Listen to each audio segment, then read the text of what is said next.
Hello everybody, welcome back to another video. Today it's another freshers video. Sorry travel vlog lovers, I'll be back soon. Before we get started, don't forget to subscribe if you want to, because there's going to be lots more freshers videos coming up in the future. Today's video is about money. Okay, so this is a bit of tea. Something I found in uni this year was that I found the university was a little bit ignorant to financial situations. This is nothing against Durham. It was just something I found with regards to like balls being so expensive and formals being so expensive and all these huge costs, and even the accommodation is $7,500 a year. That's just ridiculous, and it doesn't get any cheaper. So I found little things like that just showed how naive the university was to differing financial situations. So I'm not from that poor background. Like, my family are comfortable, they're not rich in any way, but they're comfortable. And I actually found in uni this year that I was probably quite low down in the income, like family income. I mean, I don't know, but just based on the money other people had to spend, like the way other people acted and all the stuff other people had, I did feel quite low down in the well-off rankings, because I mainly go off student finance and I do get some money from my parents, which I'm really grateful for, but in comparison to what other people in uni get, in my uni get, people I know get, it's nothing. And I also found there were some really weird things. For example, I had an arrangement for my exams in sixth form, and then I tried to get the same arrangement in university and I couldn't have it because I couldn't afford it, which it's a medical thing. So I just think that's so ridiculous that you had to pay for it, and that made exams so much more stressful that was the case. So it was something I couldn't get because I couldn't afford it, which I think is so ridiculous. So if you have a medical issue that affects how you take exams, I know they're trying to get rid of it for the following year. So I don't have random money to throw about. There is a thing that ranks the pocket money that each university gets, and the average pocket money in Durham is £500 a month.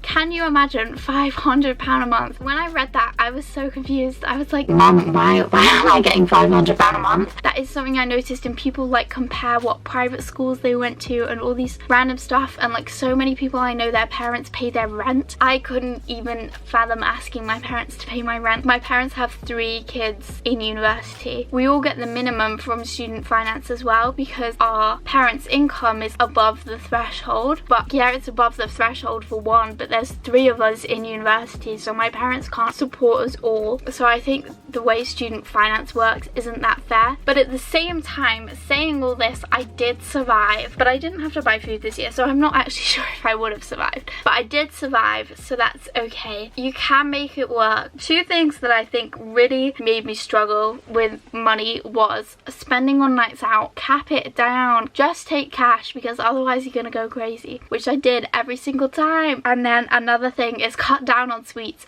This is what I'm going to do this following year, because I would literally spend like £3 a day on sweets, which A, hasn't been good for the stomach, and B, is so expensive. So there are definitely things you can do to make it cheaper. And also our college did say that if we struggled with money, we could go talk to them. There was like a financial advisor, so there are schemes in place. It was just overall I felt very like I'm in such a rich place and I am so common, so here we are. And I also feel like it can be a little bit isolating when people talk about their posh lives and their parents pay for their holidays and their parents pay their rent, and I don't know, they don't have to worry about money, and you're just there like, oh my god. I mean, I've just been in my overdraft for the past month. You know, it can feel isolating, but I think you've just got to think, okay, brush it off, it's fine. You may be in a different situation, but that's just what makes the world, that's just what makes people, so don't let it get you down. Oh, also, there were so many balls and things I couldn't go to because I couldn't afford them.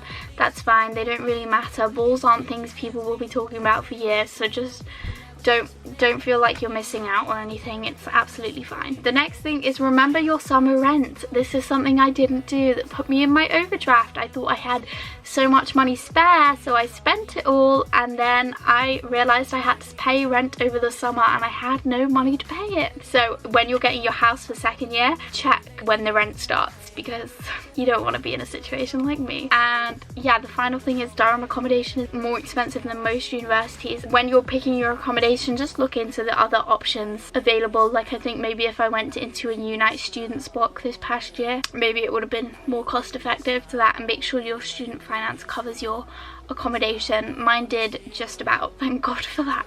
You can get a part-time job as well. How I've got my money is I have my student finance. I get a bit from my parents each month, a bit that I thought was a lot until I met other people. And I had a job in year 12 for like 2 months, but I got quite a lot of money from it. Well, quite a lot for a year 12. So from that point, I've been trying to stay above a certain threshold. I definitely didn't manage it this summer. I've been in my overdraft for a long time, but I'm out of it now, so don't worry. So yeah, anytime I get money for birthdays or Christmas or anything, just try save it, and that's how I afford my life. And also, this is going to be more applicable this year because last year I didn't really have much left over from my student finance, but this year my accommodation is much less, so I've already worked out how much I'm getting each term, how much will go to accommodation. I'm going to budget how much I'll spend each week on food and just work it out like that, so that then hopefully I have enough at the end of the year for a holiday. But we shall see. I'm praying because I need one already. So I like to just look at what I've got and work out what I can do with it and different things I can do to make sure I have money. That's the end of the finance video. I hope you enjoyed it. I hope it was helpful. If you have any questions, leave them down below. Don't forget to give it a big thumbs up and subscribe. Thanks for watching. Bye. Excuse me.